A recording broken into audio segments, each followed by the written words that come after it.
আমার হাতে দেখতে পাচ্ছেন সুইট স্টার। এটা হচ্ছে পচার জন্য খুবই ভালো কার্যকরী একটা বিষ। যেমন সিনজেন্টার কোম্পানি অ্যামিস্টার টপ আছে, এটা হচ্ছে সুইট অ্যাগ্রোভেট কোম্পানির সুইট স্টার 32.5 SC। এটা দুইটা গ্রুপের সমন্বয়ে তৈরি, অ্যাজোস্টবিন প্লাস ডাইফেনোকোনাজল। এই দুটা গ্রুপ সমন্বয়ে বাজারে অনেক কয়টি সব কোম্পানিরই আছে। এটা 50 মিলি, এটা হচ্ছে 15 কাঠা জমি হবে।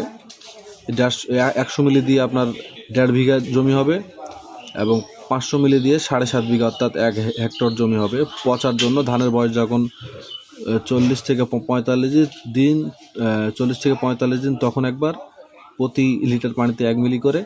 আবার যখন ধানের বয়স 60 দিন হবে তখন একবার ইউজ করলেই আশানুরূপ রেজাল্ট পাবেন ইনশাল্লাহ। এই ছিল আজকের ভিডিও। যাদের এই সমস্ত তথ্যবহুল ভিডিও পেতে দরকার তারা চ্যানেলটি সাবস্ক্রাইব করবেন। ভালো থাকবেন, আল্লাহ হাফেজ।